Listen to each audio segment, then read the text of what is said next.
Everybody ready? Okay then. I'd like to call to order this special meeting of the Carrabelle City Commission. It's Wednesday, October the 4th, 2017, 1 p.m. We're at the Carrabelle Municipal Complex. I would like to ask Commissioner Allen to please say our prayer, and then we'll stand for the Pledge of Allegiance to the flag. Our Heavenly Father, we're grateful that we have this day to come together and talk about the things that pertain to this wonderful city that you've given us, and we ask you to continue your hand of protection over us, especially as we meet the coming weekend and the things that might be threatening us. We're asking you to be with us in our judgment and wisdom, that we might do that which will be best and most appropriate for this wonderful city, and be with us all, that we might be open and compatible and willing to deal with what is best for us. And we ask this in Jesus' name. Amen. Amen.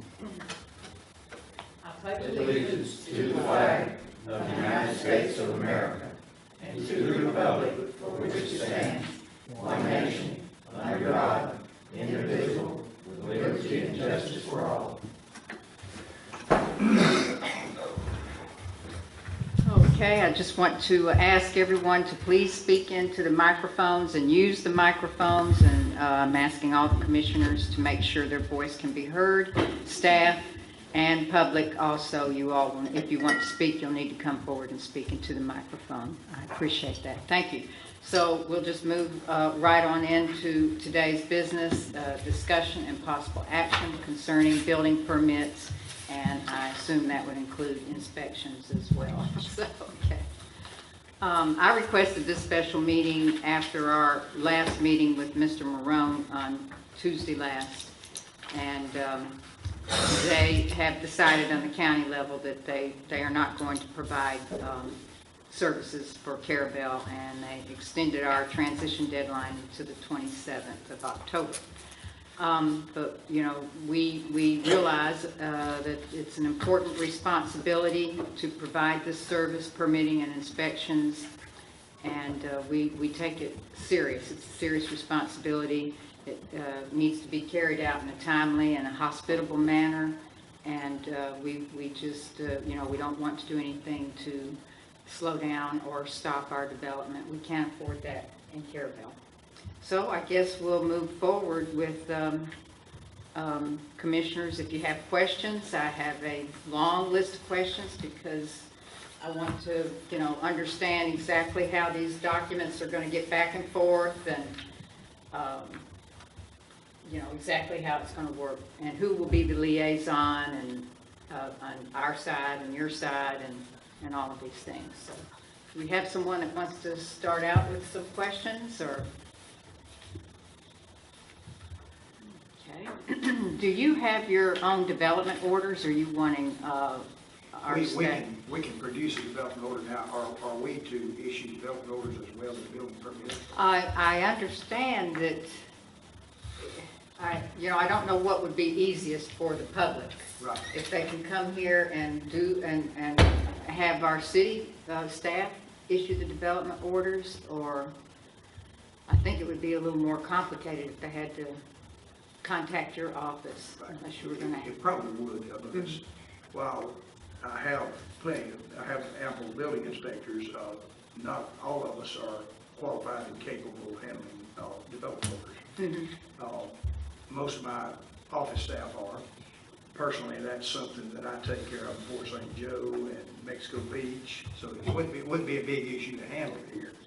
But we're here to help you, so whatever you need us to do, we'll make it work. If I got to get additional staff, we'll get additional staff. Okay, and we, our city clerk has been preparing the development orders for the county, and the county provided the actual development order format. So and I do have a format for development orders that we use in St. Joe as well as Mexico Beach. We'd be glad to provide that for you. If that would be easier for you all, if your staff is accustomed to that.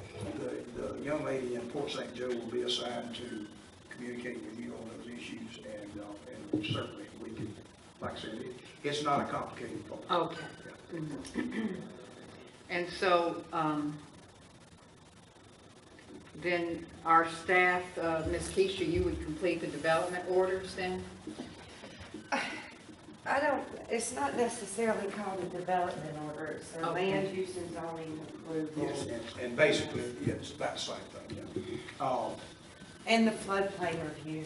Yeah, and the floodplain review, like I said, I'm available to help you on that as much as you need. That book is going to be a tremendous help to you. Okay, so then, Ms. Keisha, would you be completing the land use and zoning approval document for the public as they come in? Yes. Okay, all right. And then, so what we would need to know next then is how will this document, land use and zoning, get to your offices? You can either email or fax us a copy. We will not issue a permit until we have approval from your development order. We don't want to get in a situation where we've authorized somebody to start building and you haven't issued a development order, we got problems. So. Now, a lot of the things, I just glanced at this thing just now. Do you require city approval for re-roofing, that kind of thing? Okay, all right, so no permit. Anything that requires a permit. What about electrical service repairs? Okay, all right, so that's pretty A much. lot of times the electrical service, if it's repaired, if it's in the flood zone, then it has to meet. Well, and we address that if it's, if the FEMA required, and of course, if you want it raised, that's a city call. FEMA requires if you're doing more than 50% substantial damage, then you have to bring the entire system up to code. And certainly electrical service is something that would definitely be a plus to get it up above the flood elevation. Now, if you're dealing with some of these older places that are in a very high flood zone area, keep in mind when they raise it above the base flood elevation, they're going to have to provide a platform to get to it where they can be serviced and read and all that stuff. Can you all hear? Yes. Okay, if you can't hear, please let me know and I'll figure out how to get this microphone a little bit closer. Oh, we move that up. Okay, that'd be Yeah, good. thank you. Okay. Here's a copy of our flood ordinance. Okay, good, yeah, that'll help me out a lot. Good. Okay, so I just wanted to then ask Ms. Keisha, will you be able to email and/or fax this development order to their office? In the beginning when we spoke, you spoke about the cloud service. I think the cloud service would probably, now, keep in mind, I'm technologically retarded. I know very little about that kind of stuff. But I think probably we can access through the cloud. I can put my clerk, Beth, who's my manager actually, I can put her in touch with you and she takes care of all that technology. Okay. Since I start out in Panama City every day, that's probably the best way to send anything because then I get it in my hands immediately. If I can take care of it there, I can take care of it there. If I need to come over here, I can come over here. Well, I would prefer that. I would prefer a fillable format. Okay. So we only have one copy machine, one fax machine. So to have to keep up, getting up and leaving my desk, you know, if I could just fill it out then, send it, and then it'd be done. We have a new permitting program. Of course, it doesn't include any development order material. It's strictly for building permitting that we just actually started up yesterday or Monday, I think it was. So Beth will come over and see what we need to do to make sure it's in your system so that you can utilize it back and forth and you won't ever have to do any of that other stuff. That'll be fine. So you'll have a staff member come over and Yes, any kind of training we do. Okay, train our clerk, okay. All right, so then I noticed that your application for permit needs to be notarized. Is that necessary? We do require that to be notarized because legal issues down the line, if somebody says, well, I didn't authorize that, or I didn't ask their people to do that, we got nothing to do. And so then you're requesting a notarization for the owner of the property or the agent? Right. And Right, then the owner's agent, yes. And as well, the contractor? Right, well, normally the owner's agent is the contractor. Okay, And either one of them that signs the application, supposedly they have a contract between themselves, so we've got a notarized document that verifies what we need to proceed with permitting. okay, so, yes. Educate me a little bit. What does the development order consist of? Development order is, I guess the best explanation is, development order is basically what you require in the city, such as aesthetic requirements, landscaping, setbacks, all those kind of things. Zoning. Anything that, We've kind of referred to it as horizontal, and then once you start vertical, once you start putting a building up, then that becomes a building permit. So all of these applications are in the development order. Is that what I'm seeing, Keisha? As far as our application. Okay. that is a development order, basically. And these are basically applications for whatever the, No, that's what I fill out to approve them to move forward with the permit process. That first page right there. That approves the development itself. Then our building permit application is where we approve the building permit, where they can go ahead and start building. okay, do we have any forms that the contractor or the property owner fill out for a building permit or whatever permit they need? They fill that out through his office. I think. After they we obtain sent you that. a copy of that, I believe. There's one on the desk. You have it in your Yes, packet yeah, right you there, got one in Tony. your packet. Oh, That one form? yes, sir, that's the building permit. Now, Now, that building permit, does that permit right there cover electrical, roofing? this permit will, this permit application. Yes. Now, I'll lead you through the process.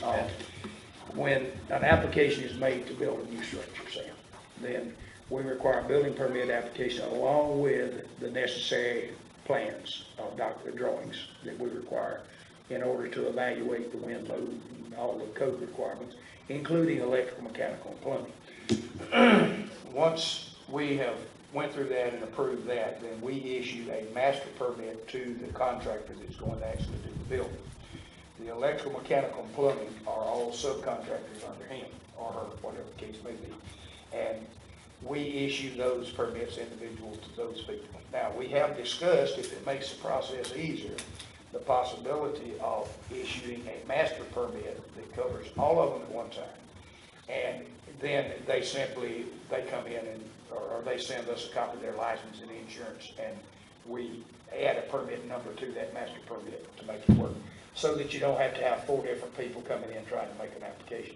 And like I said, we don't do that in other areas. We've discussed it in other areas, but if that'll make the process easier here, so that that makes it for a smoother operation for your people here in Carrabelle, we'd be glad to do that. Okay, and what you just described is gonna be a process that goes through your staff. My staff. And not through the city. Right. The city's gonna provide me with a development order, Okay? and once that gets to me, we're gonna take care of everything from there. The only issue that we have is transferring documents one place to another. If the contractors, if it's an engineer or architect that does the design, usually they got that on a CAD drawing, they can send an email to me.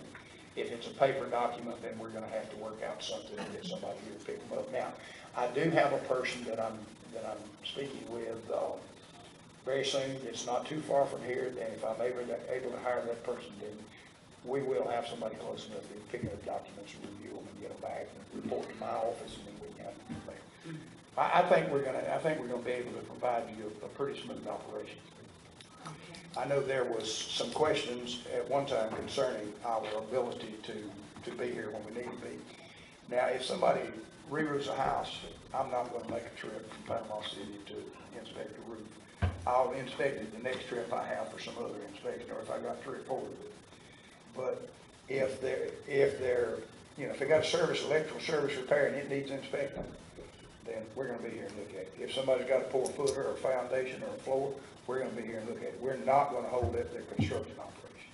Like I said, just these little odds and ends sometimes is not feasible to just have somebody travel 2 hours, 3 hours just to look at a roof and say, yes, okay, because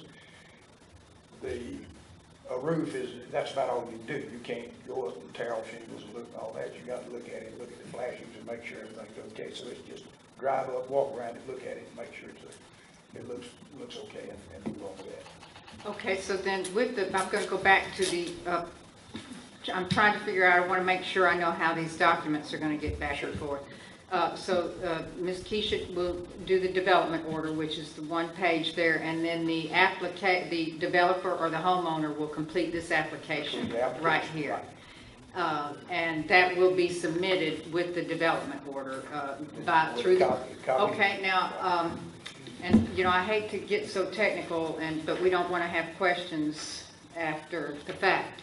If this is going to be transferred through the cloud, and just say Mr. Oxendine completes this with his handwriting right here, and it's going to be transferred through the cloud, would that be transferred? We can do that, yeah, we Or can do that. then, who's going to put all of this information that's been put here, who's going to? That's going to be the responsibility of the contractor and the owner.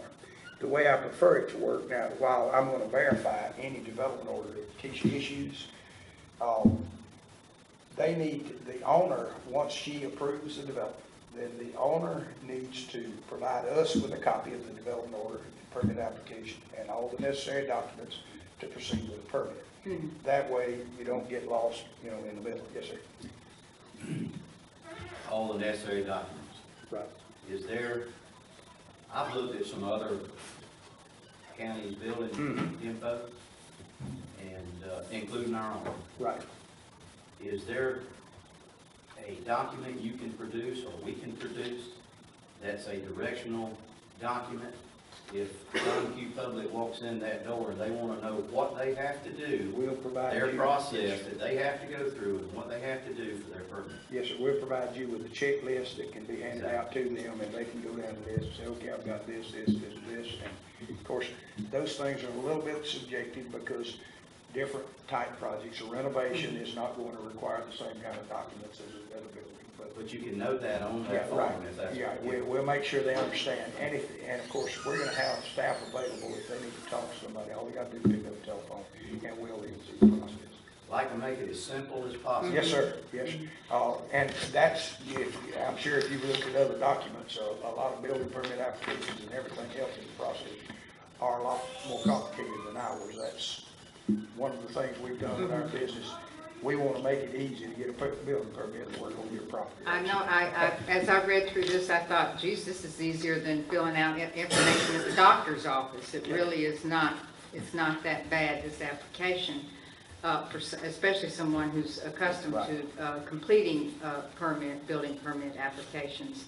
So then the John Q. Public will have his development order, and Keisha, will hand them a blank application, a package of a list of things that need to go with. No, Is that correct? no, I wouldn't know what We'll- they need. We will provide a packet for each type that we can, if we need to, we'll bring you a hanger where they display the displayed. Okay, they would have to pick They out just what come and pick out the one they need. All Well, right. that's where I was going with it right here. This is a. Do you have a website that we could put links to We as do, well? yes, and that's part of what we'll do is provide the website. I compile this from the county, our county, which you should probably be thoroughly familiar with. Reasonably so, Their document, all this right here, is not a complete document for a building permit. This is a compilation of forms. If I just want a building permit for a resident, there's only one form in here. right. If I want a building And permit that's what I'm for saying. electrical, there's one form in here. And so forth and so on. And these contractors, and one of them sitting Right. over here listening. And that was the reason why I was asking you for Yes. some direction. We'll If you go to the separate county those. level right now, a contractor or a citizen and ask for a building permit for a residence, you only get that one form. Yeah, and Checklist and that's one what form. we'll set up. We'll set them up a checklist, and we'll have a form for electrical, mechanical, plumbing, separate, so that they won't have to go through that whole stack to find what they need. They can just reach in there and pick up the one they need. And that's basically what I'm asking. Yes, sir. We're gonna simplify this, and when I said John Q. Public didn't include the contractors, I do include the contractors because they're the ones that's gonna be doing it every day. But the reason why I said that is because John Q. Public is not gonna be as familiar with the process as that Absolutely. contractor that's doing it on a daily basis.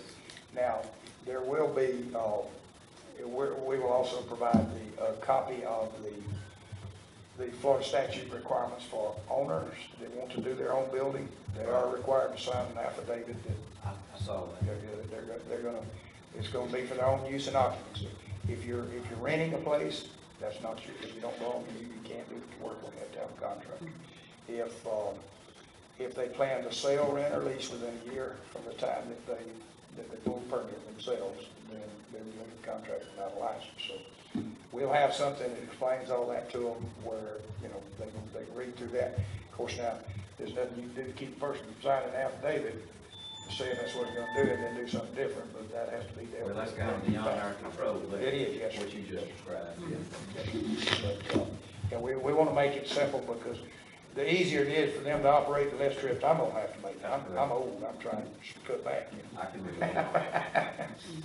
All right, then, so I'm going to go back to the notary then. The notary, for that process, that will be up to the applicant to That's get up to the that. applicant to provide. Okay, our clerk was concerned that she was going to be, responsible for No, notarizing. they must Okay. provide us with a document that is complete. Okay, and then how will they get that to you? They can They can email that to us or, Fax. like I said, we'll have a Dropbox here that if they want to put it in, then whatever person I have coming here will pick it up and we'll take it from there, whichever way is the most convenient for them. Contractors are probably going to have the ability to email the documents. John Q. Public, not so much sometimes, because that's a little beyond what their capabilities are sometime on their email. But whatever it takes to make that process work, we'll do that. Okay, so, Mr. Oxendine, the application will have to be notarized, and that will be up to the applicant to do that. And then, Mr. Creel said that there would be either a Dropbox here at City Hall to put the application packet, or you can email it or fax it to their offices. Then. Would that be for the fees as well? Yeah, once we process the application, then we will return a sheet to them that designates the fees, how they're figured, and how we arrived at that point, and what the bottom line is. Before the permit's issued. Before the permit, yes, we will receive payment before the permit's issued. And yet, I have that on my questions. I need to get to that, because that's, how, now, tell me exactly, how will they pay their fees? Tell me. They will pay their fees to EPCI. Yes. And of course, then we'll process the fees and dispose of them as per contract. Okay, you'll do the invoicing, but how, if they're writing a check, they'll write it out to us. and leave it in the Dropbox or mail it to you? Yeah, leave it in the Dropbox preferably. Well, let's see, they're probably gonna, if they need a permit right now, to put it in the Dropbox, I'll make arrangements to have someone here. You know, I'm gonna say it like this. If there's almost nothing going on, somebody will be here one day a week. If there's something going on every day of the week, somebody's gonna be here every day of the week. But, you know, we live on money, and if we got money in the box, we're gonna send somebody. And then, can you take credit cards through, PayPal or something? We have not, and the reason we haven't is that would necessitate adding a fee on top of the fees to do that, because the credit card companies charge you. I did it one time through a continuing education business I had, and it wound up, it looked like I was paying the credit card company more than I was making, you know. Yes, sir. If an individual or contractor doesn't want to leave the information in the Dropbox, they want to come on to you, That'd be what's the fine. closest location to come to? They can drop it off at Fort St. Joe. It's where I have an employee that works for me. There. Apalachicola Every day. has got their own clerk there. And now they can drop it at Apalachicola, and we can pick it up when we want to come through there. But you don't come to Appalachia any more often than you do Carrabelle? Appalachia's been pretty busy, so normally we've got 3 days a week, we've got inspections over there. Okay, but if I wanted to, I could drive to your office in Apalachicola and go ahead and process it, give you a check, say, Not necessarily. Fort St. That's Joe. Excuse me? Fort St. Joe. what did I say? You said Appalachia. Okay. Yeah, Fort yes, St. sir, Joe. Fort St. Now, our office in Fort St. Joe is only open till 1. Now, probably what I'm going to do until we get all this stuff smoothed out, I have the young lady that operates my office in Fort St. Joe. I'm probably going to have her come over here a couple of afternoons a week for whatever time it takes to make sure everything is smooth and operating like it should, so that we've got, if you got questions or you're having problems, we get them worked out. And I might send her more than that. It's just whatever the market requires. That's how we're going to handle it.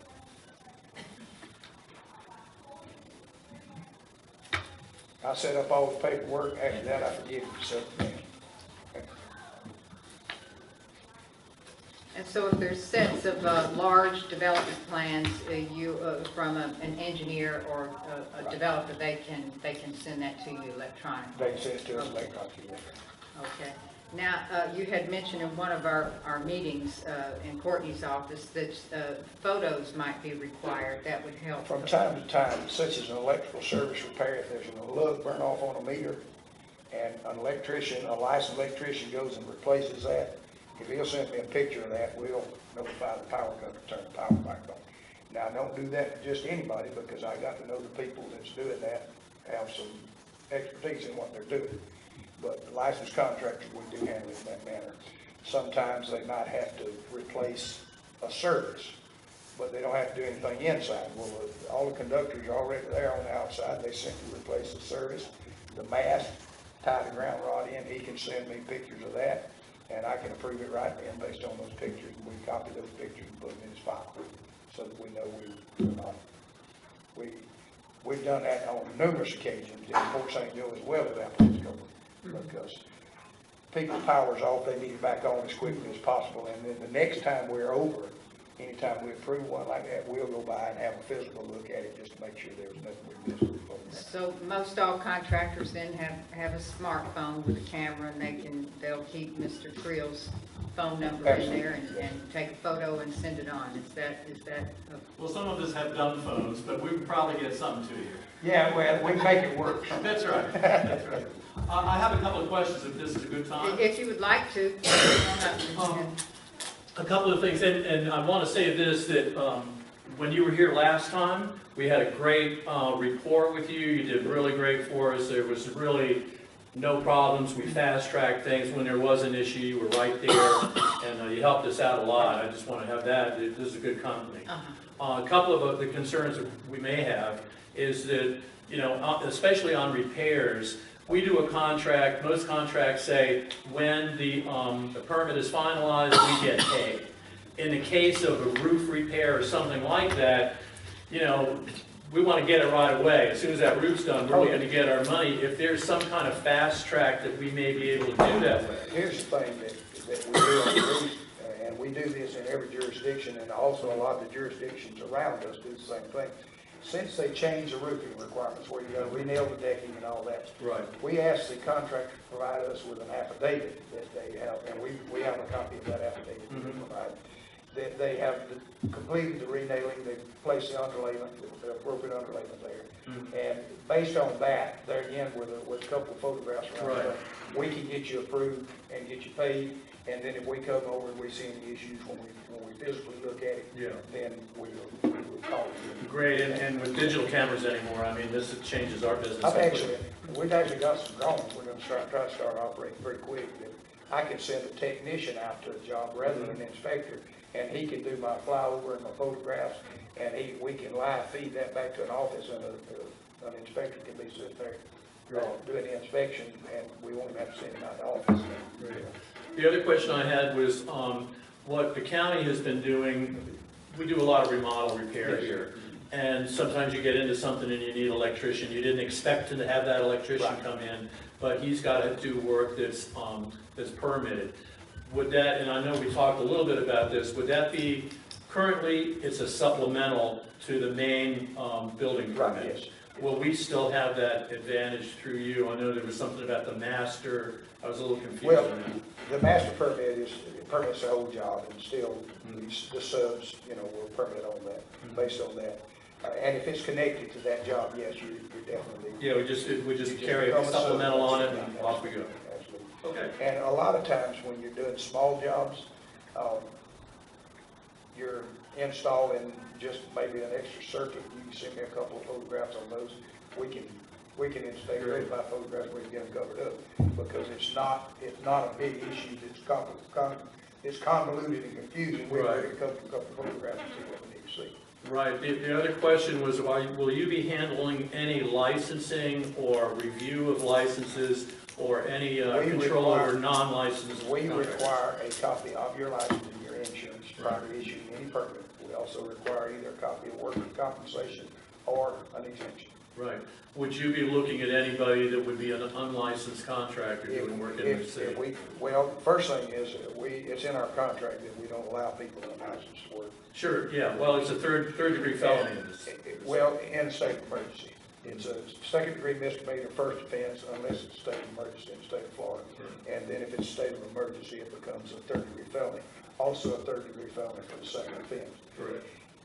Our problem that we've had is we can stop them from work. Actually, you told me you don't have code enforcement, is that? No, we don't. Well, Oh, the police department. and we may utilize the police department. Yes, sir. I've got some questions about that in this proposed contract. Okay, all right. If, In just a minute. If we get a report of an unlicensed contractor, and naturally, you need to catch them on the job. Right. And we might pick up the phone and call the police department and say, look, could you go to such and such address, check their license, if they don't have a license, tell them to stop them, and then we'll follow up. And we're trying, as a group of contractors, we're trying to bring everybody up. What I would like to see, and I've spoken to some Bay County representatives recently, as well as some city representatives, I would like to see each jurisdiction create an ordinance that it's illegal to contract without a license, establish fines, as well as penalties, and you can do that up to 6 months in jail or a year or whatever the case may be. Because then it's not necessary to call the state to take action against it, because I tell you, I had one this week in Panama City. The guy's putting on a roof, he don't have a license. The owner said he's gonna let him put it on, and the owner tells me that nobody there gets paid. I don't have the authority to go and ask to see payroll records or workers' comp. Yeah, that's not where my authority is, building inspector. I called DBPR and they told me they're sending all their investigators to Jacksonville. They don't have anybody. I called workers' comp. They said, we're not going to make a case against a homeowner. So, that's it. Man's gonna put the roof on, nothing anybody can do about it. Right. So I talked to the city and the code enforcement over there about the possibility of creating an ordinance. And if you've got a local ordinance that takes care of that, you see them, you can call the city, you can call the police department, you can call me, and we can stop them, and we can stop them from doing it. It's to our benefit to have guys have that carpentry license, because they can form an LLC, we can hire them as subcontractors. Right. So it's a benefit for us to bring those guys up. Well, And I've helped a couple of guys get their licenses that way. And of course, now, the carpenter license and framing and that kind of stuff, there's no license requirement for that in the state of Florida. If you want to do that, you certainly can. The license I was referring to is contractors that do not have a state license. Right. Performing contract work that requires a state license. There is a painter's license, though, that does cover carpenters. Here. And for doing things like stairs, so you can't. Well, now, the license on that is not something that we normally deal with. Now, of course, That would be specialty licenses, right, and there's a specialty number of them in license the county. is a city thing, but if the city has a requirement that requires that, then that certainly is a law enforcement issue that can be enforced immediately. Would the city carry the same licensing as the county does? If you look at the county licensing, there's Division I licensees, which are general contractor, building contractor, residential, but there are a whole group of specialty contractors, masonry, painting, carpentry. The county requires a comp card on that as well, or license. Yeah, and insurance, and the way to get through that is to make yourself an LLC, and then if you're one person, you get workman's compensation exemption. And then that way, contractors can hire those folks as subcontractors. They're licensed and insured, you don't have to carry workman's comp on them, et cetera. Will the city look at those kinds of licenses as the same as the county? It's already in place. Well, if your recommendation, if you're going to do something like that, the number one, you get a revenue source off those licenses, because it's going to cost you some to enforce those things. Mexico Beach has a license, Correct. Just like you're talking about. I don't know if the city's going to have the ability to enforce the county's license requirement here. I don't know. Yeah, we just want to make sure that if I've got a guy that's got a specially licensed county, that he can come and work for me doing a paint job or doing so I can subcontract him for whatever his scope of work is. That's kind of where this is trying to go. Okay, Commissioner Melander has a question.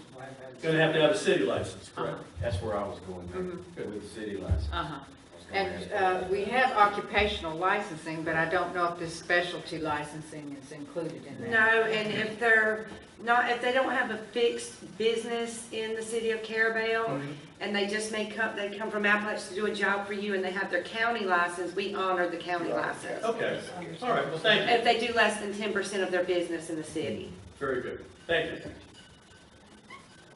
Will that be sufficient for you Sure. to honor the county license? Well, I don't know, I'm not, I know we were just talking about, I was questioning, most of them are required to have a city license, and I would think that most of the contractors have their occupational license that work within the city. And my thinking process of that is, it's not no more fair for one contractor to be required an occupational license than it is another. So. But we don't require proof of insurance and proof of the LLC. It's merely an occupational It's an license to occupational work in the license. city. We don't govern their insurance and the stages of the work that they perform or any of that. We don't have the capability to do that. Wasn't suggesting that. I was So- just suggesting the process of requiring that occupational license. Now, all those things that you just listed that come with it, I wasn't suggesting or even commenting on. Yeah, those are things, Keisha, that actually is part of the job that the general contractor owns. So through by the general contractor as well as us, that's enforced through that. Right, Mr. Oxenden. And couple, we can hear you in the microphone. So. The master permit. Yes, sir. That would maybe work for an owner builder. The rest of them would have to get a supplemental permit. Regardless as to who the contractor is, there'll be a master permit. If the owner desires to do more than one trade, if the owner decides they're going to build it, they're going to do their electrical, then they still have to have an electrical permit. They still have to have a mechanical permit, still have to have a plumbing permit. So there's really not a. There's no difference. The master permit That's is just held a word. by the, in the case of an owner, the owner would be the general contractor. Right. And then the subs would be the owner as well, but he still would have to have those permits for those different trades.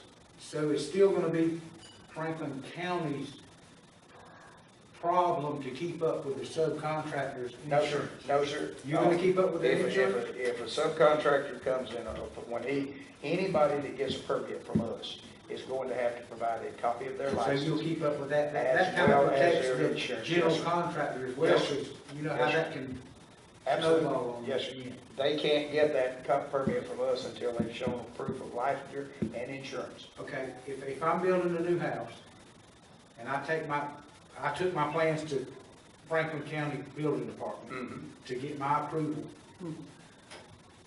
they assessed the value of my house. Are you gonna do that? The standard procedure, and I think that's covered in our fee schedule, We'll get to that one too.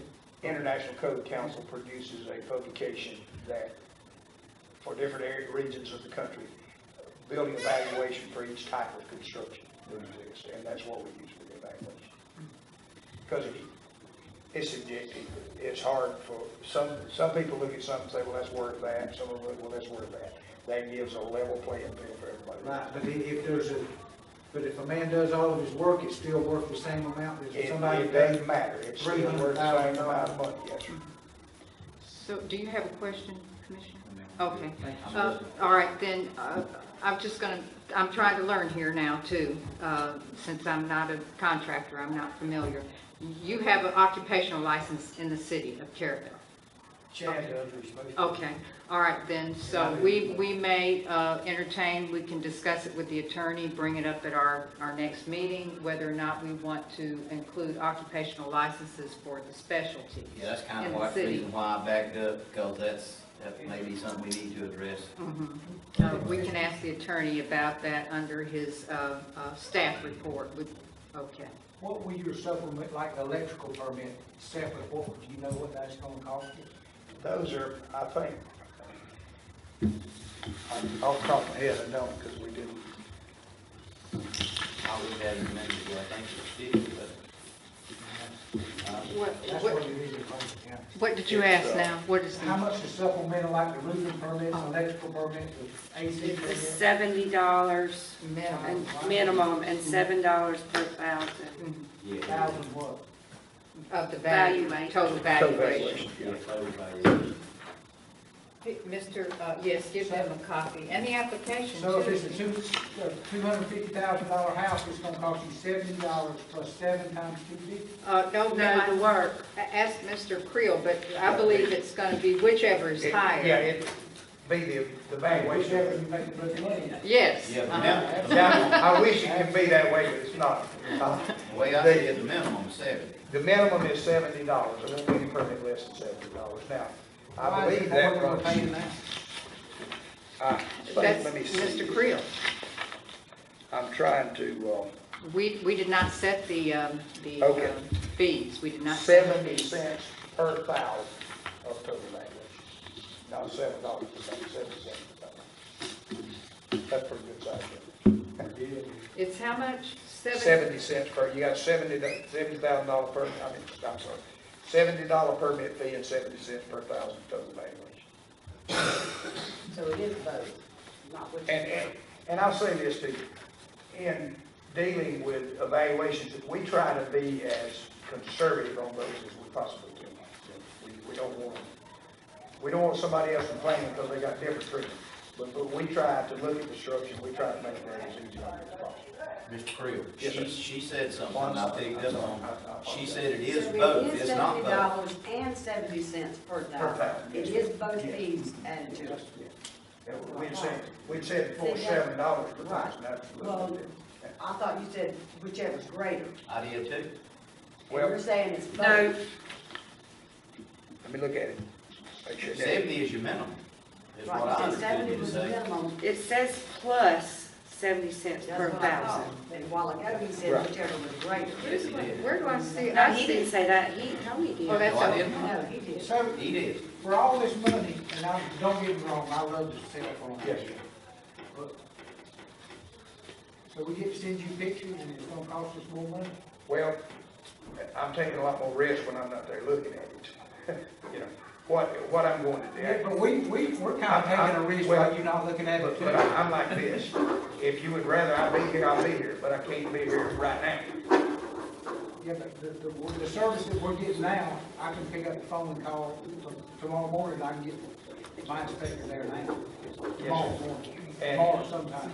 But it's unfortunate we're not gonna get those services anymore. The county, Never again. If I had, well, here's the thing, if you're doing enough to warrant me to be here today, I'll have somebody here. But, you know, if I've got, 2 service repairs here, that's just, I can't be here. It's, you know, you're talking about sending somebody over here for $240 and they tied up 3 hours of time, I mean, it just, I wouldn't be able to come out on that. What do you got on your re-inspector, somebody tells you? and while he's looking, let me just advise you now, the county has flat out dropped Carrabelle. They are no longer going to provide those services within the city limits of Carrabelle. They gave us a deadline of October the 18th. We talked to them, or excuse me, October the 15th. We talked to them last Tuesday. They extended that deadline to October the 27th because of the way our meetings fall. I understood and realized how important this is, called this special meeting for today to address this issue only. We'll be talking about it again tomorrow night at our regular commission meeting. But we can either, Mr. Creel's service is the only one in the area, the nearby area that provides building and permitting. We don't have a permitting specialist and building permitting and inspections. And we can just not hire Mr. Creel and just finish and have no more building, no more repairs or anything within the city limits. Or we can work with Mr. Creel, and he's offered to come in and help us on this quick notice. So we're trying to. Also, the county's not accepting any kind of big project, so the 27th isn't even really accurate No because, homes. Got an open permit with the county now. They'll close it. They'll close it. Right. They have to Uh-huh. finish it. They have to, okay. But they'll, you know, if you want to do a deck And or I'm not something. trying to hard time. I understand, and I want to tell you where I am. If in fact I get somebody close by that can service you every day, then I'm more than willing to do that. Right now, I can't guarantee that because I don't have it. And we're here, the reason I hated to raise the fees, I've never raised the fees since I've been in business. But to make a trip here, you know, with the personnel that I've got to have, is just, I couldn't do it any other way. And if you guys find someone else that can do you better, I'll have no hard feelings.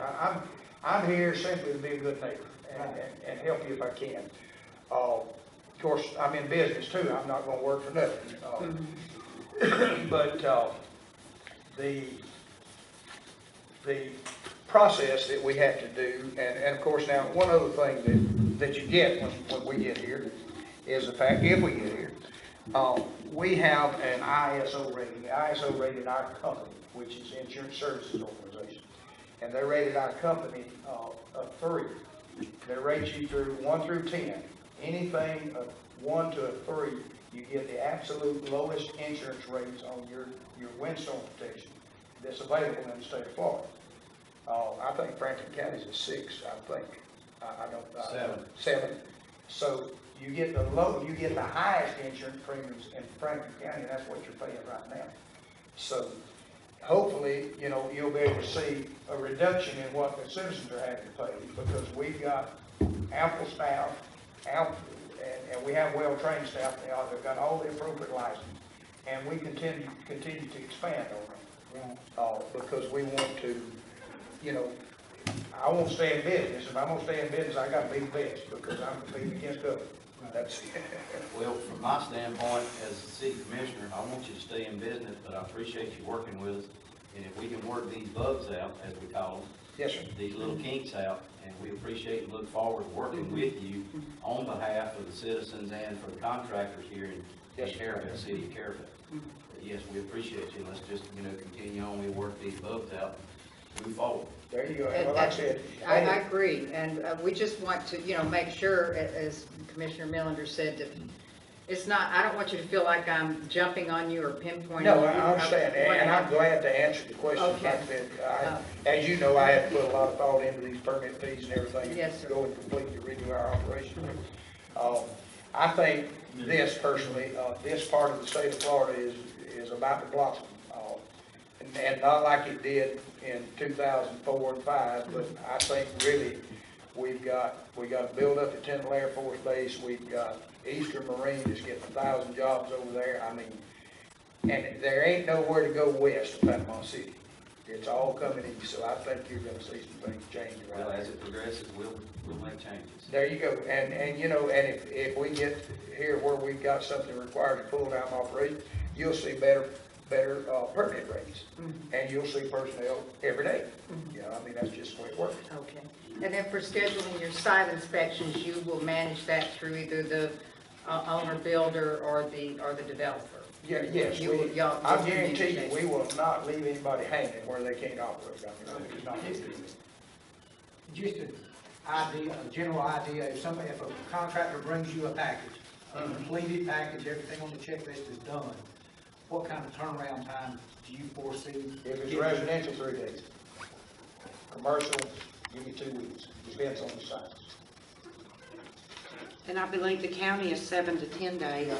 That's correct. It works for that. That's what I was told. I'm private. I That's- get the work done, I get paid. That's I was also told about that ISO 7, that's what they told me it was. Okay, so then you'll send, once a month, you'll send a recap, a statement of all of the permits that you issued for that month. Okay. And a check. Okay. You get 10%. Yes, sir. And then, will you send that same list to the appraiser's office, or will that be? We'll contact the appraiser's office and find out exactly what they want. Some of them want copies of permit applications. Some of them want a copy of the permit itself. Whatever they want us to provide for, we'll send. Okay, so your staff will do the handle communications it, with yes, the appraiser's office. That won't be Right. responsible. Now, we will also, there's 2 surcharges that the state requires to be collected. we'll collect those surcharges, and we're gonna have to get together and work that out, because I don't, have you guys been submitting those, or? Well, they don't. That's right, you We don't collect collect fees any from the counties. We'll take those over and we'll collect those surcharges, and we will remit those to the state. Okay. I've had, I don't know, I had one place, never had sent any in, they like to have a fit. But yeah, everything is required by the state to keep you legal. As far as what we're doing, we handle that. Okay. Then, Commissioner Melander, you had a question then about the code enforcement. Well, We'll go if to you go this through- contract. Yeah. And I have got questions about that too, but you go ahead. I have a quick question, Okay. before we get too deep in that. In the past, when you were here, your office was here, we participated in the community rating system. Is that something your office would be willing to participate in? We will assist you in that, yes. That's, of course, this is the community rating system for building code abatement. Right.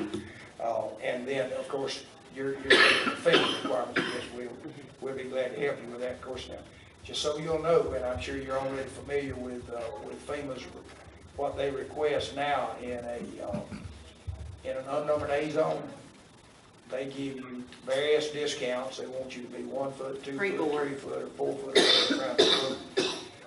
Personally, I got a little problem building something 4 foot out around the road, but you know, that's changes most of the time the type of construction. You know, somebody does a stem wall, it's not. Well, the city requires 2 feet, and from what I understand, the Florida Building Code requires 1 foot, so that would be 3 foot above grade. But when FEMA comes in, they're going to push you to do better. Well, this is based from FEMA. This is our FEMA flood zone. They're chasing me for Port St. Joe right now, wanting us to be 3 foot. 3 foot freeboard, which is what the city does right now. But as far as the CRS, for me to participate, I would need copies of the elevation certificates. Oh, absolutely, And yeah. need this, and I would need to sign off on them before the CO is issued. You're the floodplain manager, so basically, when an application comes in as a part of your development order, you should have that elevation certificate, your pre-construction certificate. Right. After we issue the permit, which we'll require them to furnish us a copy of the file, then we're gonna make sure they come back with their during construction elevation, and then their final, so that we can assure that their mechanical equipment is above flood elevation. Okay, so, Excuse me, can I ask? go, Jason. Keisha, clarify something for me. You said something about a 2 foot, a 1 foot, 3 foot? Can you explain that again? It's 2 foot in the city's flood, I gave you a copy of it, Okay. 2 foot above grade for areas that are in unnumbered A zones. Okay. Now, you've got X's that don't require anything, everything's based on flood zone, the zones you're in. And then the Florida Building Code requires another additional 1 foot, so that's 3 foot total. Okay, so they require an additional foot, not a foot. An additional foot. Okay. It's from what I understand. I was thinking I mean, if they we have required a 2. foot and we require 2, it would be 2 and not 3. Well, normally, and of course, I haven't looked at that. I've looked at so many ordinances for the cities, most of them specifically, that what the building code's got to say about it. If they exceed that, doesn't really matter, so I haven't looked at that thing in so long. In the X zone, everywhere I work requires a minimum 1 foot above the crown of the road, even though there's not a flood zone there, because, you know, their theory behind this whole thing is that should you have a flood, some occurrence that created a flood in an area where you didn't think there was going to be one, the water run off down the road. But we'll have a look at that, and we'll help you any way we need to help you to make that happen and to see that you get a good rating. I forgot what. You could save substantially from what I understand on a homeowner's On flood insurance. flood insurance. Yeah. Right that's now, what- though, we do not, the city is not in the CRS program Yeah. right now. We are suspended. We are in the program. We've been in the program. All right, so We've never been able to get a rating above a 9, Okay. so which is a 5%. It's called Franklin County's flood zone. That's because of our flood area, and we don't have enough open space. Now, in one of your meetings, one of our meetings with Mr. Creel, you had mentioned that in order for us to really participate in the CRA program, that we would need to hire a full-time CRS specialist. CRS, right. But If he has a permit specialist here, in the past, Terry did the CRS, she did the site visits, she did the whole CRS. So when you do floodplain elevation certificates, do you do site visits? No. The It's site based visits, on the site visits, normally FEMA will send a representative in, and they'll pull all the permits and that's in a flood zone, and they'll go around and look at those and make sure that you have elevation certificates. They'll look in the files, and they'll look at the property and make sure that the mechanical, electrical equipment is all raised above flood elevation. Now, is it to participate in this community rating system? Do you have to have a floodplain? You have to issue floodplain certificates. Is that correct? To participate? Flood elevation certificates. You have to. The owner You have has to to require provide them. for us an elevation certificate, and the elevation certificate tells us how high the finished floor of the building has to be above the base flood elevation. You have to have that even not being in the CRS. That's part of the National Flood Insurance Program, That's where the building code. the NFIP. Yeah. Okay. But Courtney, you are, I guess, the floodplain manager for the city, basically. I am. And whatever we need to do to support that, like I said, we're Okay. that's Now, no issue. have you issued, Courtney, have you issued any flood elevation certificates as of yet? Me? Uh-huh. You said Courtney. I'm sorry, Keisha.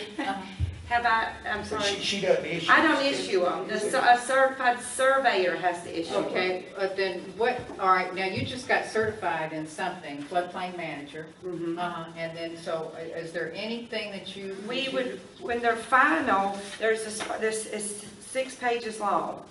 And there's a final, and there is a spot for the floodplain manager to sign off, basically make sure the map panel number's right, the community number's right, the elevation's right, the flood zone's correct. You go through and verify what the surveyor has verified and sign off on it. Have you signed off on any yet? I have just one so far. Amy Kelly's been doing it, but we're fixing to take that over here as well. Yeah, I know. But she'll be she's separate not- from his services. Right, she's not gonna do that anymore, because she did tell me that you're gonna go over and train with her. Now, if you help out, now I know your office charges $75 for extra meetings or extra services. Are you gonna charge us? I've never charged anybody that, but we got it in case we need it. All right, okay, all right, okay. And if you look at the county's permitting schedule, they charge a $50 floodplain fee. And then that's what the city would be collected separate from Mr. Creel. In order to get all my people trained and coordinated with your staff, then we're gonna do whatever's necessary, meetings, whatever, to get all that put together. And like I said, you know, if you were to call me and say, hey, we want you at every city council meeting, I'm gonna charge you $75 an hour to come. As a staff report. But like I said, I have never charged that in the history of our business. I'm cheap. But I would like to reiterate one other thing, is this checklist. Maybe I'm hung up on it. Don't worry about it. Okay, and the reason why I want to be efficient in providing service to the citizens and to the contractors. As soon, and certainly we're going to go forward with this, as I said, we're ironing out our few things. How quick can you have a checklist here that we can provide to the citizens? I can have a checklist by the first of the week. Okay. good Hey, deal. may I say something? Yes, sir. Being the chair for the Planning and Zoning Board, several years ago, we built the Land Development Code, and we have that book on hand. One of the things that we were trying to do is simplify this code book, and we came up with 7 criteria. Simple criteria, setbacks, etc., zoning, and we have that. That's floating around somewhere, so I may have it in my file. But we already built that. That was something that somebody, not necessarily would go to you, but if somebody said, boy, I'm really thinking about building a house here, what do I need to do that? That checklist was. Now that's where I come in. That's where my development order comes in. Okay, so that is now that's Right, that's part of this setback development and order. et cetera, down the line. Right. So that's already been created. Okay, He just needs a checklist for a building permit. yes. What you would need to fill out for a building permit. I understand, thank you. Yes, sir, and Thank you, we'll Chester. make sure that's here by the first. And that was one of my questions too. Because I wouldn't know what to tell them for a permit, Oh, what yeah, they need. well, and I can promise you, every case is going to be different. They'll all, somebody, but we're gonna be completely accessible by phone. And if they've got a question, they can call, probably my Panama City office, because I've always got two people at the desk over there. And I know there won't be a time that they can't get a hold of somebody. Okay, thank you. Okay, Mr. Oxen.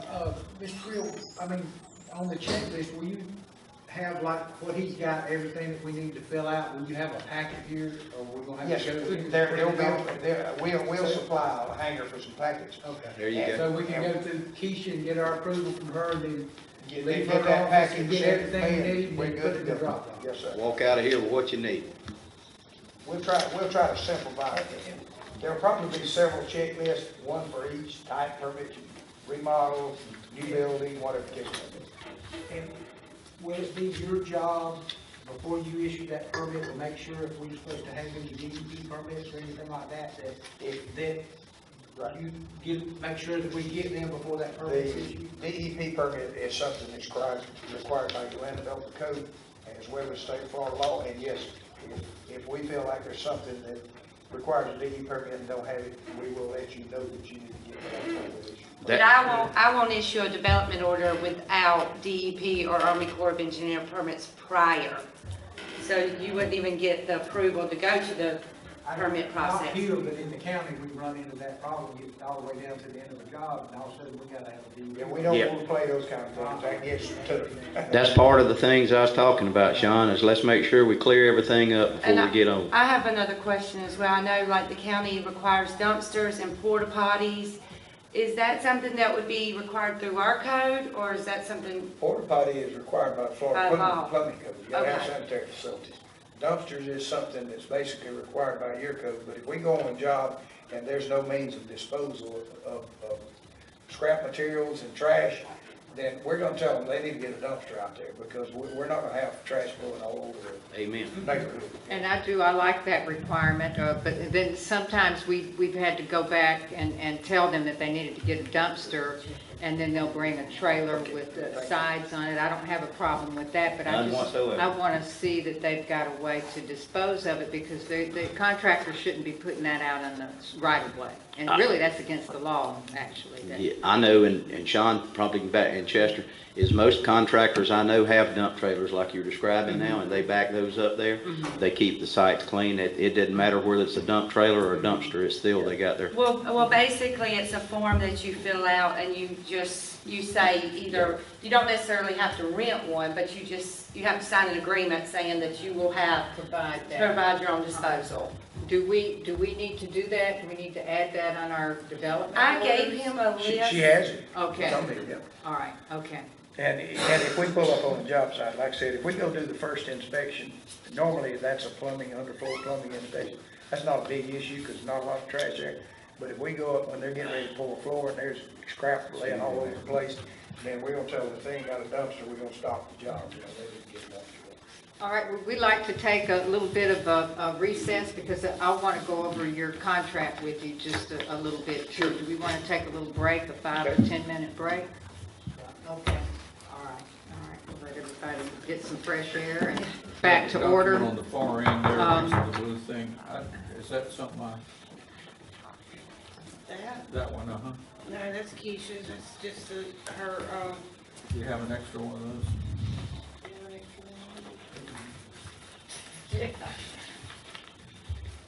Good, thank you. Okay, I'm going to call us back to order now.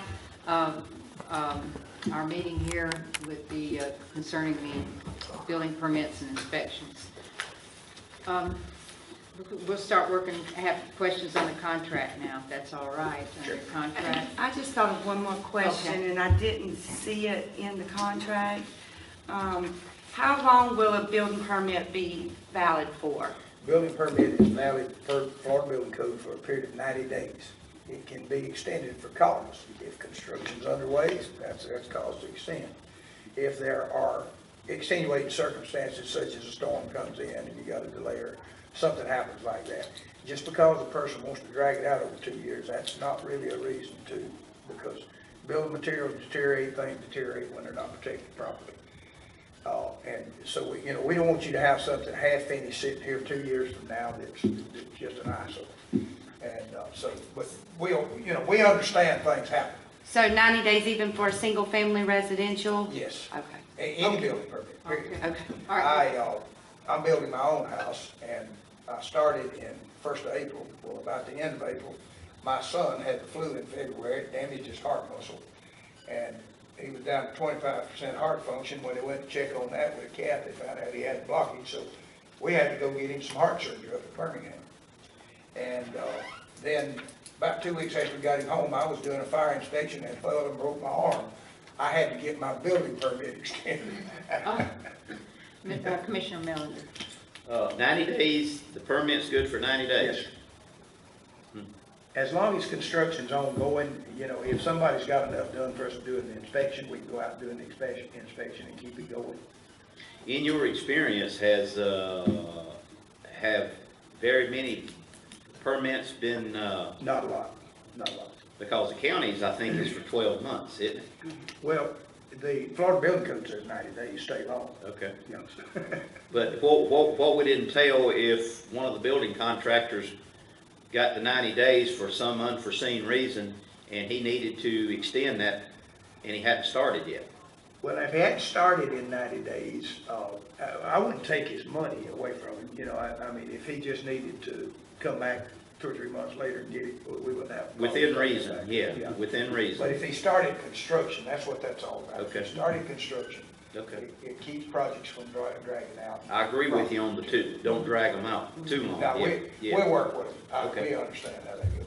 But we know on the Carrabelle Beach restrooms out there, something happened. Exactly. Something had to get extended. One of the because- problems that they're going to have is if the building code changes, once one expires, that's the reason they need to be in contact with us if they got problems, because if one expires and we get a new building code, which we'll get January 1st, then wait a minute, do we permit it, is it still good, or we got to permit it under the new code? That could include some substantial changes to this building. Well, We're going to protect the city in that instance. Good. Good. The good part of what you answered, though, is basically if it's under construction, he's going. So, Okay, so then on the contract, my first, I don't really say it's a question, but I just want to say that you write in there, if required by the city of Carrabelle, the agency shall collect all fees and remit to the appropriate party, and we discussed that then already. And that's where you're talking about your surcharges and such. Yes, Okay. normally we collect the fees, but some, we got a couple of jurisdictions won't collect them themselves, so, Okay. doesn't matter to me. All right, and then the term of the agreement, I'm just saying this now for public record. Mayor. Yes, sir. can I go along with you on that? Yes. Okay. Under the second paragraph, EPIC, EPCI. excuse me. I would prefer that be spelled out. Oh, I'm sorry, we didn't have that in there? That's an oversight, we'll correct that, yes, that's Okay. EP consultant. I mean, this is just grammatical things that I've got right now. Oh, all right. And on that part where you've got if required by the city of Carrabelle, I think that should be as required by the city of Carrabelle. Okay, listen, now what paragraph are you on? That's on number 1, where it says, if required by the city of Carrabelle, the agency shall inspect needs of the city, Change that to as, all right, sir? And go forward, Ms. Mayor. All right, then, I don't have any questions on paragraph 3 or 2 or 3. On 4, just saying this for the public record, the term of this agreement shall be for a period of 1 year. And so that's 1 year and it shall automatically renew for 1 year periods unless we give written notice of at least 60 days prior to the end of the 1 year contract. So I just want to make sure everybody understands that. Okay. My question there is, on that same one, is in number 4, it says 60 days, and number 5, it says 30 days. And I have that highlighted as Okay. well.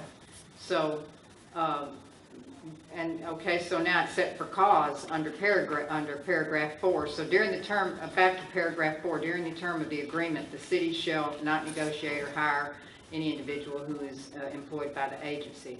So except for cause under paragraph 4 above, neither the city nor the agency may terminate this agreement.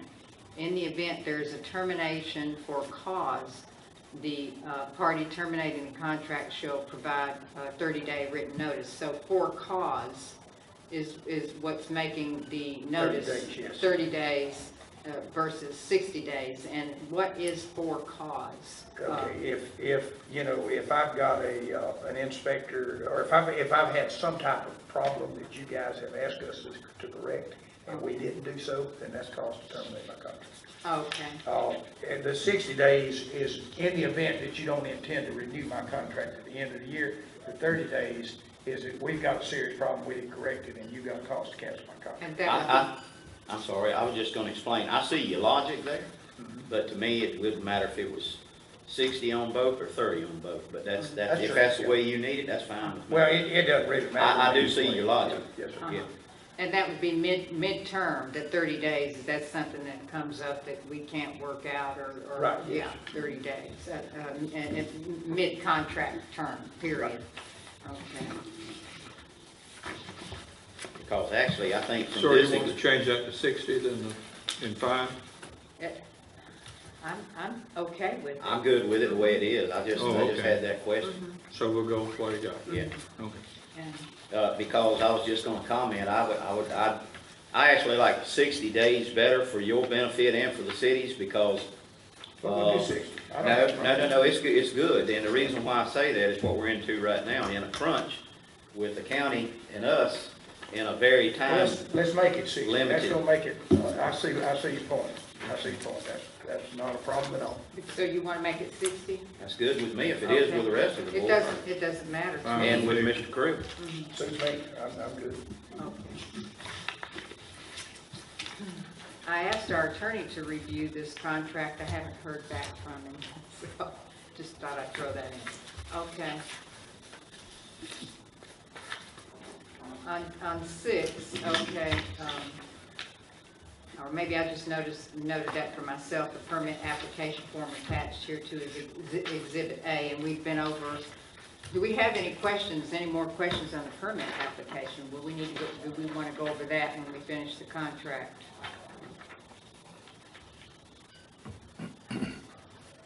If we come back to it, I'd Okay. say just finish the contract. All right.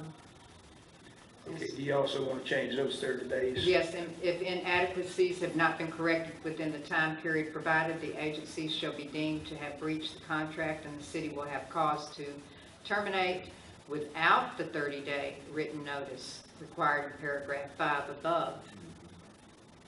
So you got, Okay, so we changed that to without the 60-day written notice. yeah, you give me 30 days to correct, but then if you don't, then you give me 60 days notice to determine that you're Yes. going to terminate. Yeah, okay. Suppose you could do the same with us. Yeah. Okay.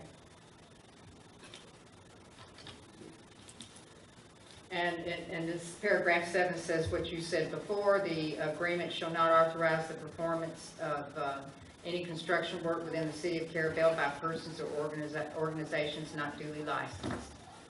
Yes, sir. Okay, my question there is not particularly to Mr. Creel, so maybe we need to address it further among the board. Are we including city license? Or are these occupational licenses that we talked before? Well, right now, it cannot include it because we don't have the requirement. We would have to vote on that and have an ordinance. Yeah, we need to address that. So I think though this sentence would cover it, whether or not they would be duly licensed. They need to be duly licensed if we require it, and if we don't require it, then Okay. I think that. What I'll do is I'll put a note to my staff that in addition to the copy of state license and insurance, they must also show me a copy of occupational license if required. If required. required, If yeah. required, because we haven't addressed it with our attorney and we haven't, would that have to go on ordinance, Well, is that but- correct? but Yes, you we're do- gonna have to amend that So we have to have a ordinance. first and Businesses second. that have a presence here are required to have an occupation. Well, I guess we don't need to enforce that because you guys, if they're operating a business and they don't have an occupational license, you're gonna take care of that anyway. Well, that's the reason why I said we probably need to address that particular issue Yes, in another yeah, format. And we'll have to have, probably, we'll have to have discussion, then it'll be first and second hearing, so it'll be at least at the very minimum 3 months That's right. before we can have that. That's good.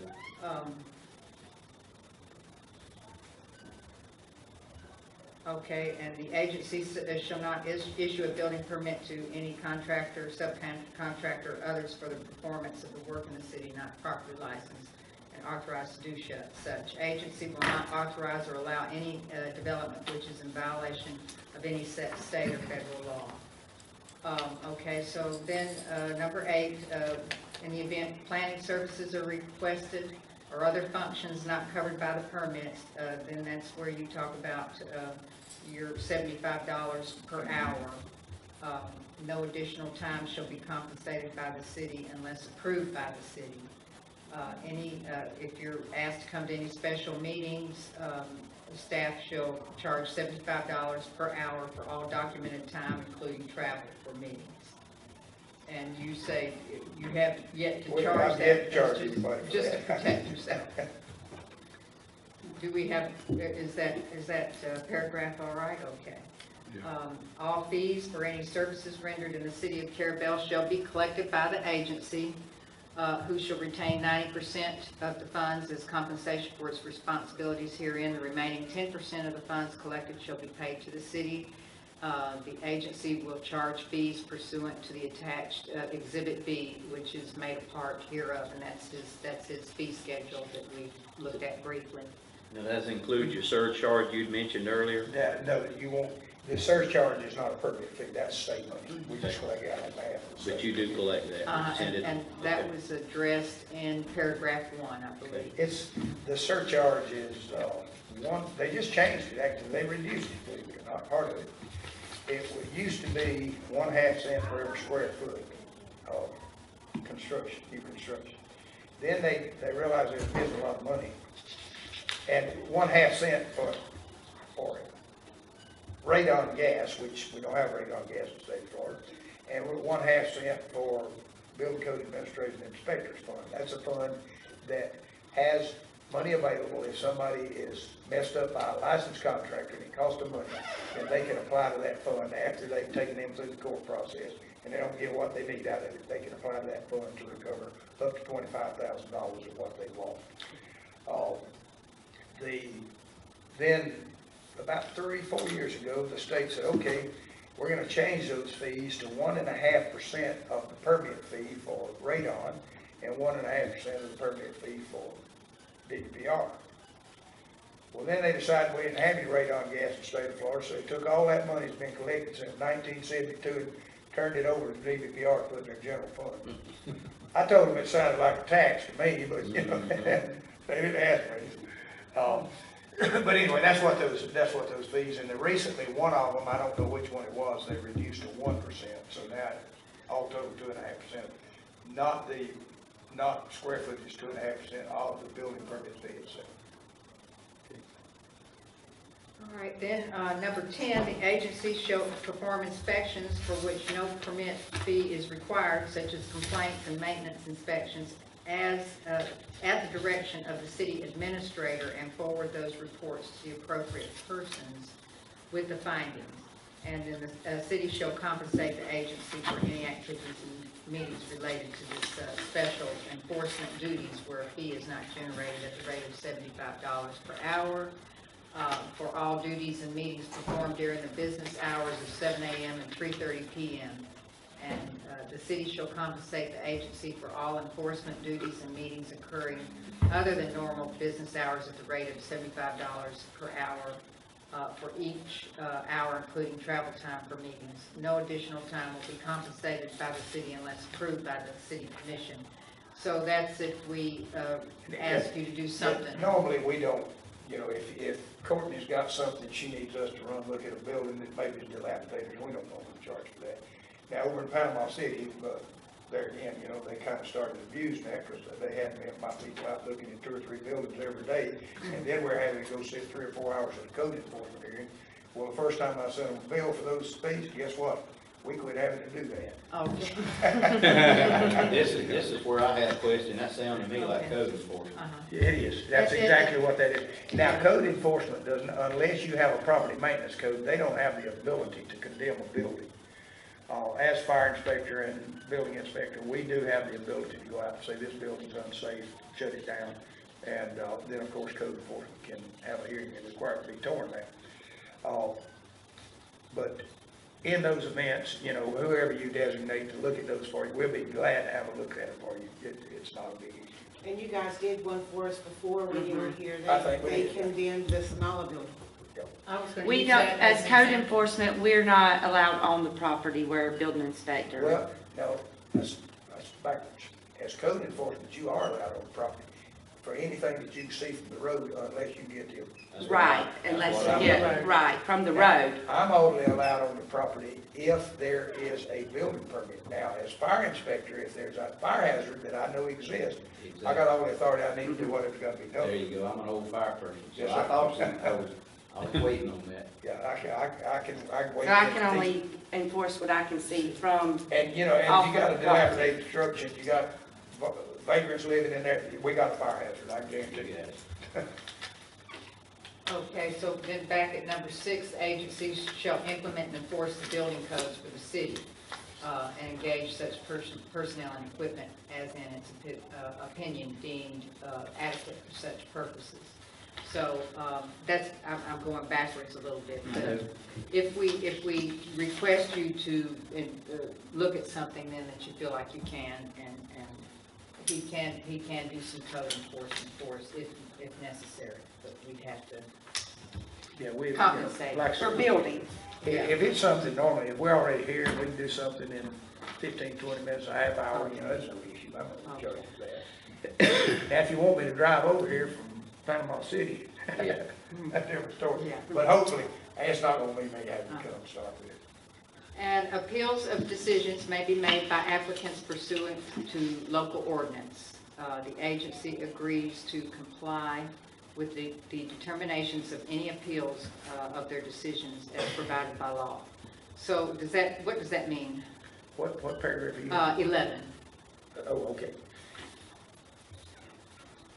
Okay. Since you've got your own building department, you have to have a board of adjustments and appeals. And normally, in the situation like you have with a small city, you folks would serve as your board of adjustments and appeals. So if somebody says that, if I tell them this is, you know, this is my interpretation of the code, and they disagree with that strongly enough, then they can appeal to you Okay. for an interpretation of that. And of course, you can use whatever resources, engineers, architects, other building inspection personnel, whatever, to determine whether or not we've made a rational decision. We've never had to get into that either, but, you know, sometimes, well, I take that back. One time I did up in Mariana because they thought that the building didn't have to have a sprinkler system, and it did, and the Board of Judgments and Appeals met, and these people were a lot more politically connected than I was, so they didn't have to have a sprinkler system. All right, we understand that.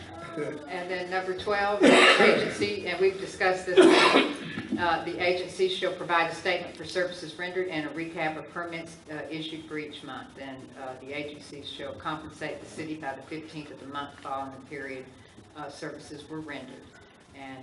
And I guarantee you won't take till the 15th of the month. Okay, and then you said that you'll be in contact with the property appraiser's office and find out exactly what they need, and you'll Right. work with them.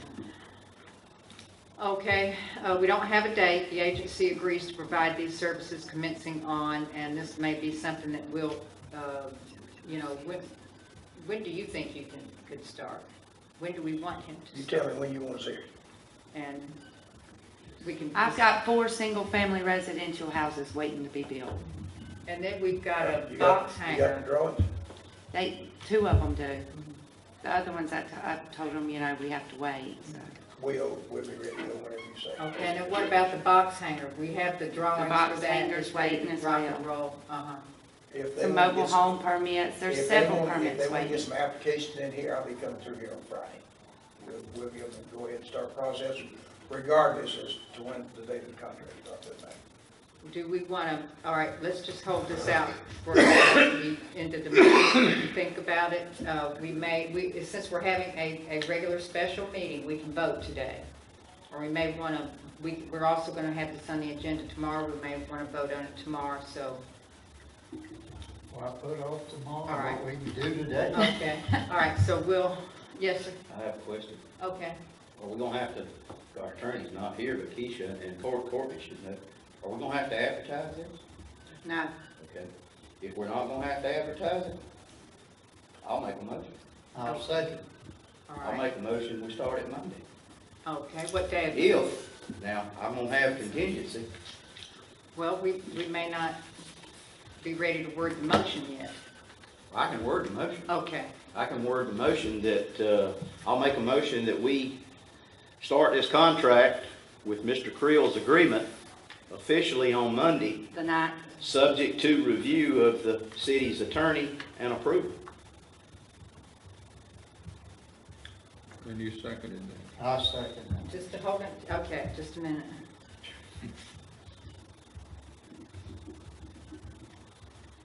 And it'll be easy for him to review, because if I ain't mistaken, he reviewed it last time. That's correct. There's been very little editing on this thing, so. I think, if I'm not mistaken, I think he and John McGinnis rewrote Drafted it. from the original we had. So, all right, I just want to make sure we have your motion right, it's important. So you motioned to start on Monday, October the 9th? You enter into this agreement with Mr. Creel on Monday, the 9th, subject to review and approval of the city's attorney.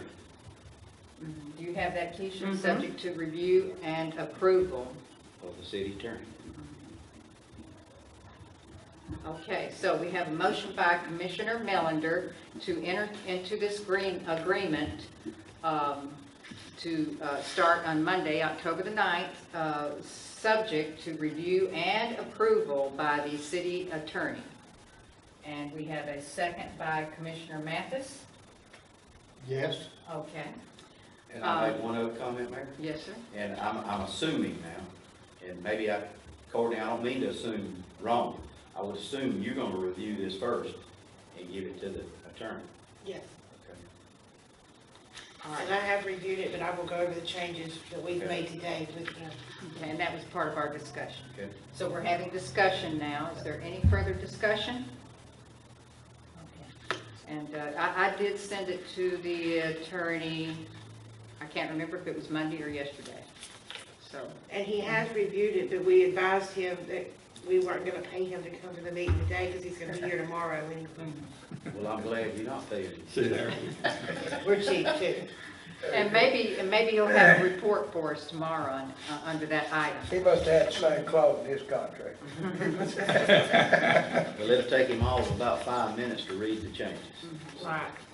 Okay, then, so we've had a motion, second, and discussion. Is there any more discussion? Okay, all in favor? aye. Any opposed? Okay, then that motion carries. All right, so let's see now. Number 14. See, we did this before. We might not like his contract. We might not. We've done it, let's. I may have jumped the gun. Listen, all right. I hope y'all read it ahead of time. I know, but. I did. We haven't- I did too. All right. So, any provision of this agreement is held to be invalid or unforeseeable for any reason. If any provision of this agreement is held to be invalid or unforeseeable for any reason. Unenforceable. Thank you. For any reason. Well, I think I'm ready to go now that we've approved it. This agreement shall remain in force and effect in accordance with its terms, disregarding such unenforceable or invalid provision. This agreement may only be modified by a written agreement of the parties executed as an amendment to this agreement. Neither party may assign the terms of this agreement, so that means you can't sublet, and we can't give this agreement to another city. The laws of the state of Florida with respect to interpretation and performance shall govern this agreement.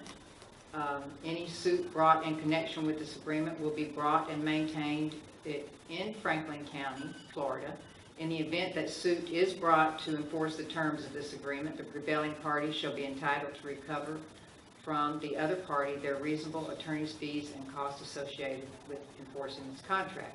This agreement contains the entire understanding of the parties as to the matters contained herein, and it shall not be altered, amended, or modified except by writing executed by the duly authorized agents of both the city and the agency. Any failure of a party to enforce that party's rights under any provision of this agreement shall not be construed or act as a waiver of said party's subsequent right to enforce any of the provisions contained herein. And so then the last one, should the city find any problem with the inspector's job performance, the agency shall replace such or inspector with another qualified person within 30 days. Should the objectionable person not be replaced within that time, the agency shall be deemed to have breached the contract and the city shall have cause to terminate. And that's where we talk about cause. And you will be sending licensed permitters, Absolutely. Yes, inspectors out. You won't be necessarily doing the job every time yourself. Right. So then we have the fee schedule. Mayor, Yes, sir. let me apologize. I did make that motion premature. Did any of the other commissioners, or do you have any other comments on those items? I did not, because I would have had it marked and I would have mentioned it. Okay. Well, I should have waited till the end. But that's okay. Probably Okay. the time I'll be here is a problem. And the only thing I had marked was the prevailing party shall be entitled to recover their attorney fees, but that's pretty much standard in any, I just would have said that for public knowledge and make sure all these commissioners understand that's standard in any of these contracts like this. So then we've got your fee structure. You got a copy of that, Mr. Reese? No, but I looked at it. Okay. So it's, There was the $7 per thousand on the schedule, but that was a typo. That's the $7 per thousand is on that's on the master permit, on building evaluation. Oh, wait a minute, I think maybe I saw something cheap out of it. but you have like new residential 1 and 2 family, new structure, remodel additions, accessory structures, and then I was going to ask you about re-roof. You have a 70,000 residential minimum on the re-roof, but you didn't put $7 per thousand total valuation, so I don't know if that's a typo there. Let's see, what is that now? Number 4 under A, residential building. $70 residential minimum based on the contract amount. Yeah, that should be, that's, of course, minimum, it should be $7 per thousand, we'll make that. On top of that. So it's $7 per total valuation. Right. And $70 minimum or? I think probably that's just gonna be a $7 minimum, $70 minimum. Most of your roofs, that would be at $7 per thousand, that would be, $10,000 roof basically. So, I don't see a big issue with that. That's a one-time deal, we drive by, we get out, look, gone. I think we can make that work. Now, if they get, more elaborate roof structures, it's gonna be $20,000, $30,000, then the other kick in. Okay, say if we were going to replace the roof on this building. Right, well, Yeah. you're commercial. We've been over that. Yeah. Okay. We're gonna fall in, trying to win. We'll call it agriculture, make it cheap, Okay. And then your commercial building, $7 per thousand, 50 minimum addition. Okay. Mr. Chester, do you have any questions on this fee schedule? Well, we were just talking about this, and maybe I was confused or still confused. We had said something about the $7 and then it said, no, that was wrong, it was 70 cents per thousand. And I was That's on confused. sub fees. That's on what? Sub fees. In other words, contractor's gonna pay $7 per thousand building evaluation. The sub fees, the subs are gonna pay 70 cents per thousand. Oh, $70 minimum, plus 7 cents per thousand. Yeah, I think Sean probably missed that.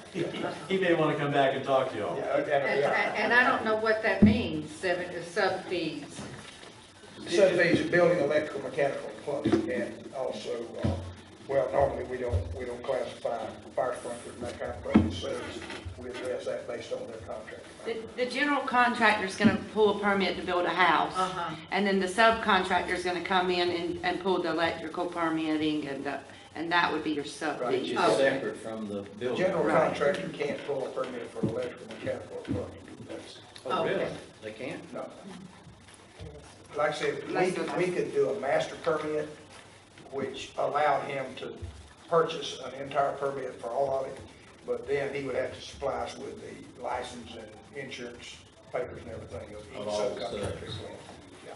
Because basically the permit, and we would assign each one of those a permit number, because the permit is issued to the licensed contractor, not to the general contractor. In other words, if that contractor was licensed under all the different He electrical pulled and them all. all. You sound like you're talking about wrong grade. He can pull them all if he's licensed. But if he was licensed under all of them, then he could do it He all. pulled every one. And if an individual does their own? They can do it if they got to do the work themselves. They at least have to supervise it. You can hire, just like a contractor. The law says you have the right to act as your own contractor. Right. And then you can hire people to work by the hour. And Right. you can, but you've got to be their supervisor. You can't, the law states you cannot hire that supervision out to any other person. It's gotta be you. Can you though, as that individual, buy one permit and not a separate permit? No, they'd have to buy their separate permit. Can't get a master permit? We can do a master if that's what you guys want, but if we do No, I'm that- just asking the question. I don't Right know. now, no. If we want to do that, then we need to do that for all contractors as well as individuals. Yeah. I just was asking a We question. thought about it, it would be an easy way to do it. We just have to make sure that we adequately track all the subcontractors to make sure that they're following the rules. Okay. And that, what I brought up earlier about supplementals, that 70 cents goes to that supplemental. Say I'm doing an addition, I find I need to bring another. Yeah, you just apply that $70.70 per thousand to that sub. Okay. Yeah, we wouldn't turn around and, we're not gonna issue two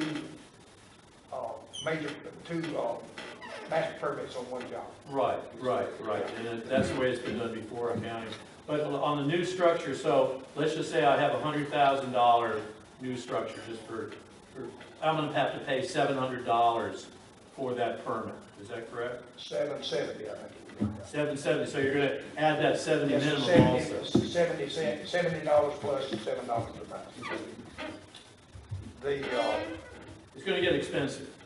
Well, it is, and I'm sorry about that, I wish it was just different, And as he said earlier, the rates can come down if the, Yeah, if we start getting enough business right here, I don't have a yeah. problem.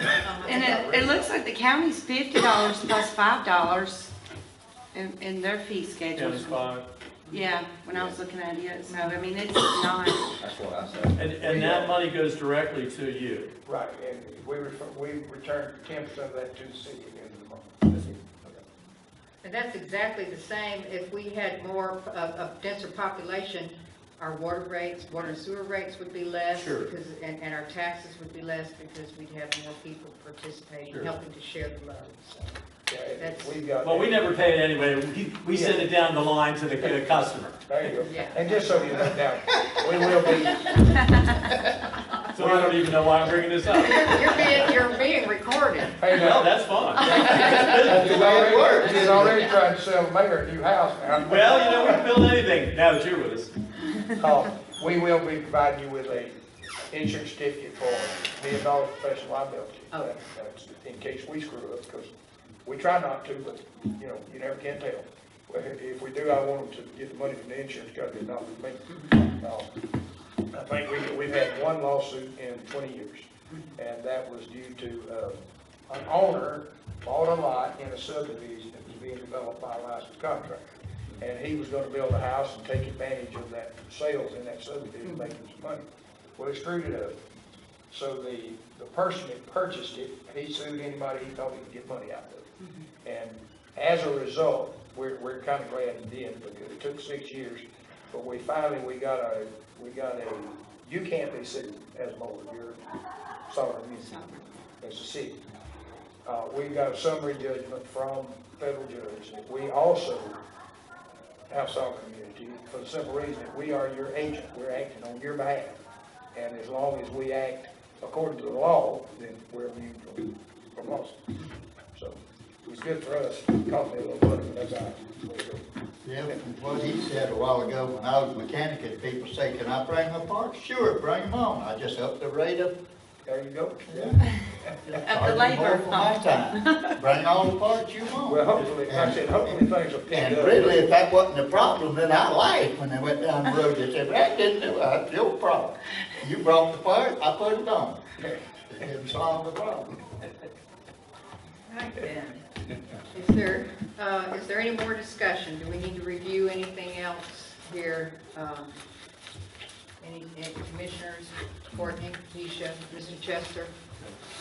We will, immediately upon receiving the contract, we'll notify the state that Mr. Mark Hodges is your building official. Like I said, we'll notify ISO.